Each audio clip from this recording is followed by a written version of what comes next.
secuestraban a estas personas para requerir dinero. Este dinero, las sumas que ellos requerían iban entre 6 a 10 millones de pesos. ¿Que no me creen? ¿No van a pagar? Esta banda en particular ocupaba un método que era golpear en sus dedos de las manos y en sus dedos de los pies a las víctimas. Son imitaciones de lo que ha ocurrido en otros países latinoamericanos.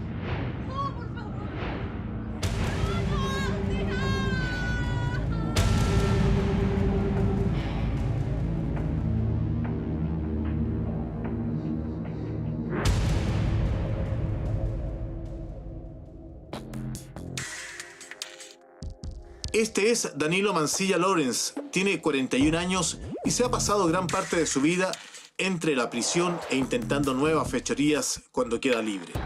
Su papel de antecedentes indica que tiene un largo prontuario. Fue denunciado y detenido por robo con intimidación, robo con violencia y porte de arma de fuego. Ha cumplido ya varias condenas y conoce al dedillo el mundo del AMPA chileno. De esta manera, Danilo Mancilla Lawrence, de 41 años, a quien no se le conoce familia, buscó esta fórmula diferente de ganarse la vida. Ganarse la vida, pero a su manera. Un hombre que estuvo recluido y que no tuvo rehabilitación. Un hombre que no tuvo más opciones porque nació bajo la pobreza. Nació sin educación, sin recursos económicos. Simplemente los centros de reclusión eran su hogar, sus anfitriones. Y por eso esta actitud, cuando él trata de modificar su conducta, simplemente nadie lo pudo sacar de la mala calle ni tampoco de los vicios. Y eso lo marcó para siempre. En la delincuencia, en este momento, se enfrenta a un tema delicado, la sostenibilidad económica de su hogar. Fuera de todo prejuicio, Danilo decide hacer caso omiso a todas las advertencias de embargo que le llegan desde distintas casas comerciales.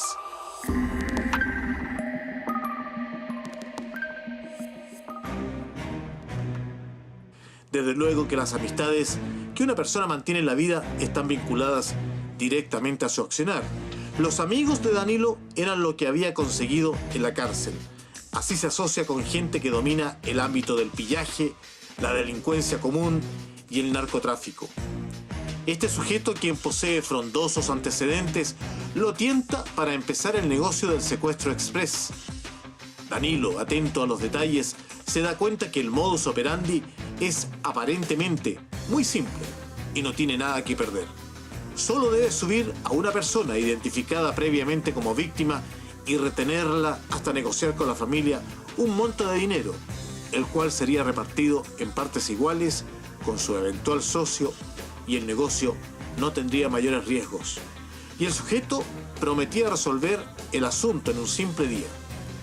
Danilo ve como una oportunidad para progresar económicamente esta.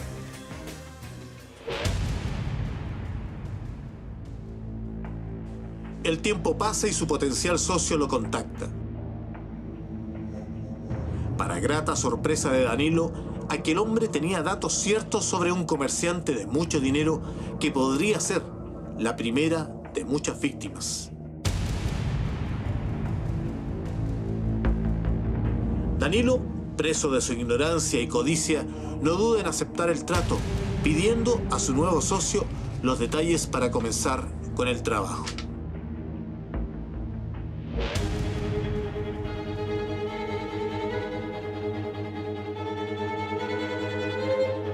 Los socios en el delito del secuestro muestran seguridad y no se dejan conmover bajo ninguna circunstancia.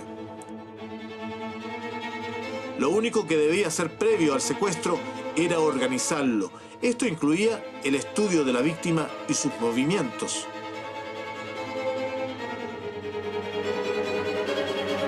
Danilo y su socio se llevaban muy bien, así que se coordinaban para lograr los mejores resultados. Particularmente en este caso, Danilo Mancilla fingió un procedimiento policial. Mientras el comerciante abordaba su vehículo, el secuestro se había realizado con éxito.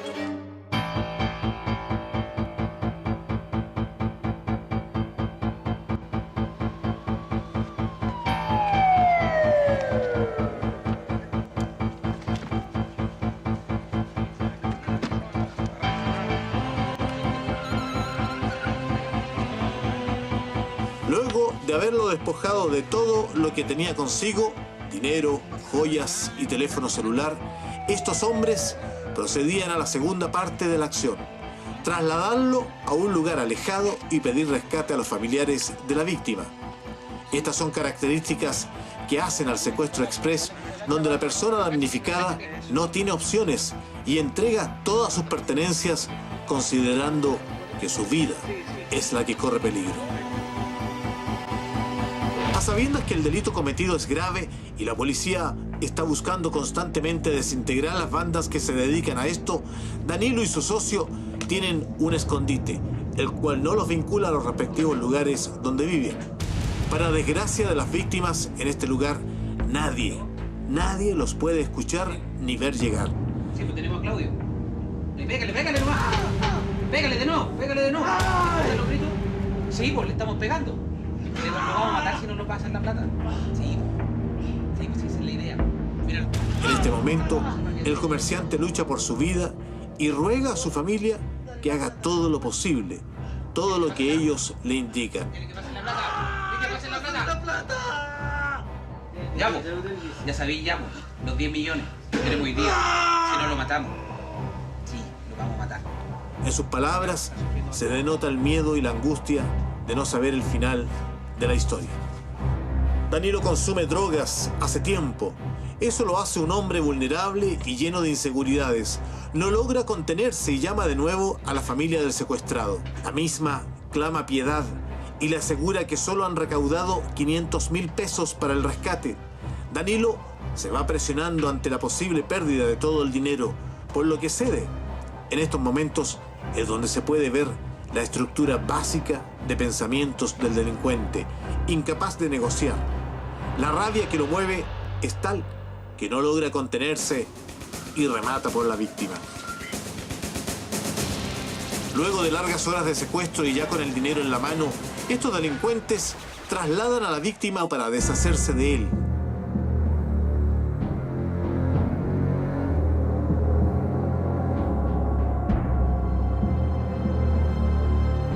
Con total impunidad, afligido por lo ocurrido, este hombre decide dar parte a la policía.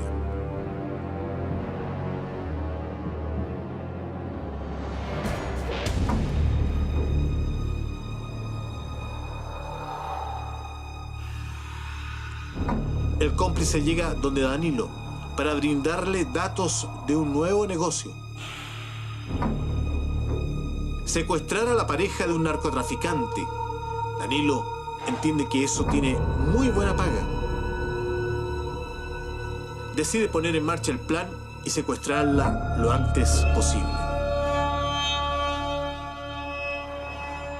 Estas organizaciones criminales secuestraban a estas personas para requerir dinero. Este dinero, las sumas que ellos requerían iban entre 6 a 10 millones de pesos. Sin embargo, en los pagos que se hicieron nunca sobrepasaron el 1.000.000 de pesos.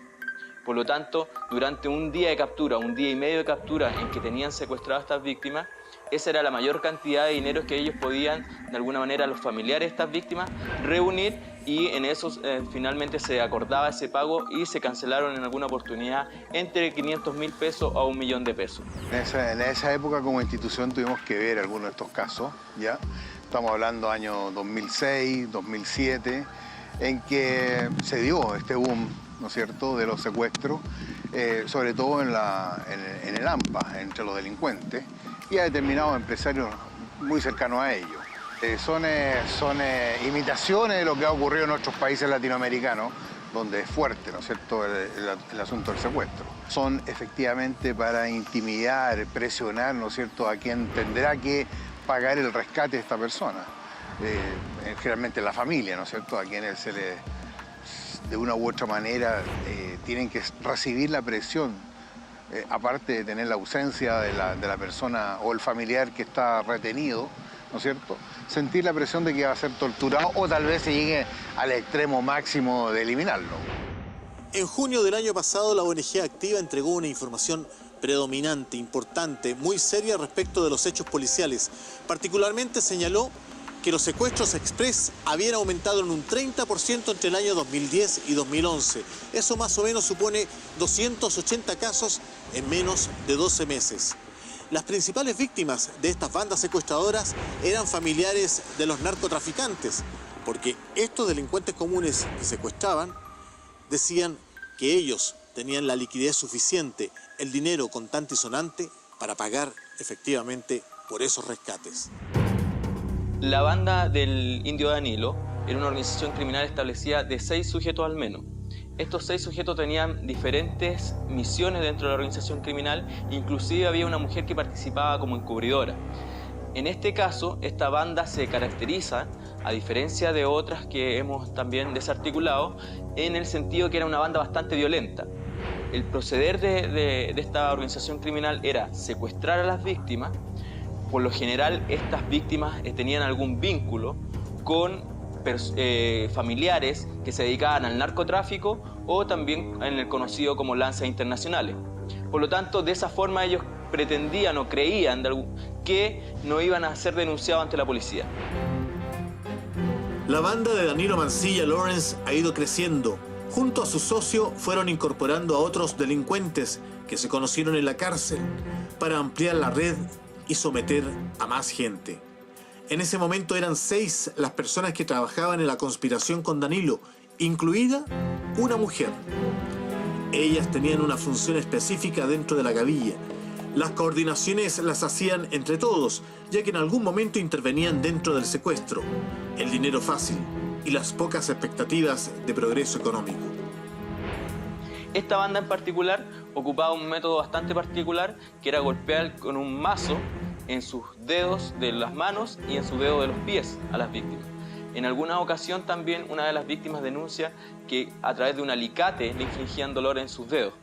Así que de esta forma ellos también participaban activamente en este delito, no solamente el Indio Danilo, sino otros integrantes de la banda, en que tenían misiones establecidas como seguridad del domicilio, infligir dolor, otros efectuaban el chequeo antes de la víctima, que eso era muy diferente también a otras bandas criminales, en que esta banda en particular efectuaba un chequeo de las víctimas. Sabía anteriormente dónde se movilizaban las víctimas, cuándo era el lugar donde debían detenerla, dónde debían detenerla, y de alguna manera tenían todo muy bien planificado.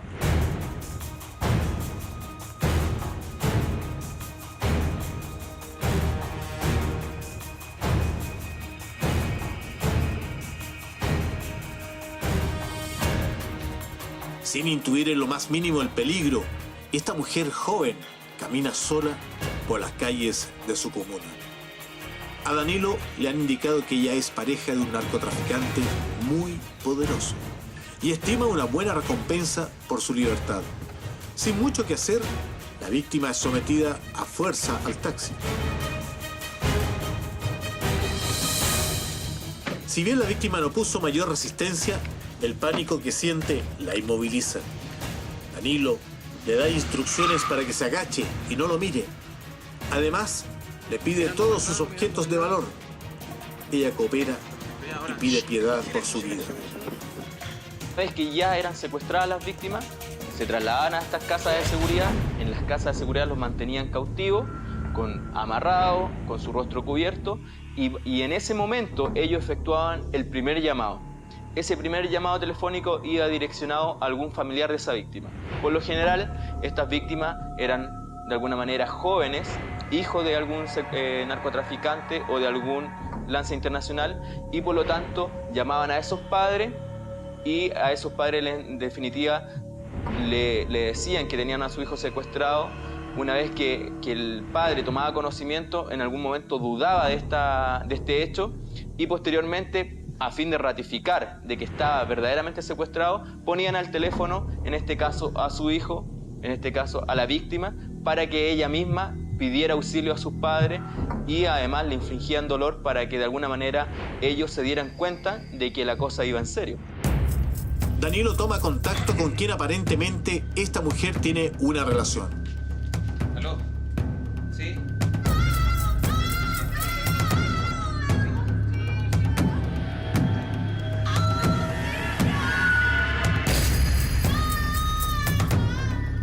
El narcotraficante, sin el más mínimo sentimiento de humanidad, niega ser su pareja y explícitamente le hace saber que no está dispuesto a negociar en lo más mínimo su libertad. Danilo intenta persuadirlo, sin embargo, el hombre termina adrede con la llamada. Ante la reacción del narcotraficante, Danilo, enceguecido por la furia, decide someter sexualmente a su víctima.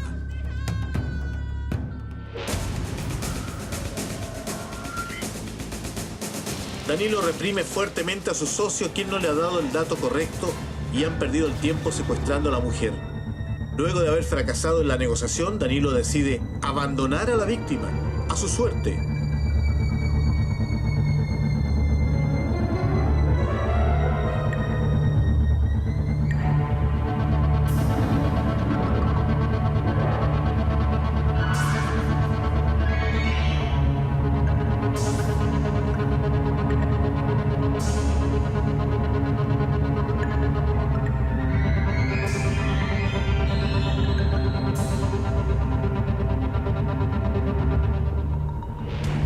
No, los pagos solamente eran efectuados de alguna manera en una transacción en la vía pública.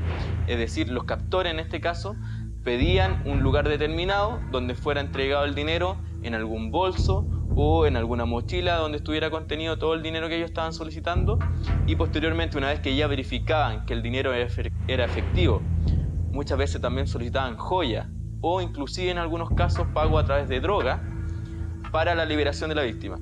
Una vez que ellos efectuaban la revisión de este paquete, de este bolso, y veían que efectivamente contenía el dinero, la joya o lo que habían acordado, soltaban a la víctima, quien después posteriormente aparecía en un lugar, en un sitio brazo, muchas veces fueron dejadas cerca a un cementerio, ya también amordazada y obviamente retirada en el lugar. Luego de haber vivido semejante hecho traumatizante, la víctima se arma de valor y decide dar parte a la policía. Las investigaciones tomaron curso y se logró procesar a Danilo Mancilla Lawrence, encontrándolo culpable por los delitos de secuestro y violación. Actualmente se encuentra recluido, pagando una condena de 16 años de prisión. El indio Danilo fue el último integrante de la organización criminal en ser detenido.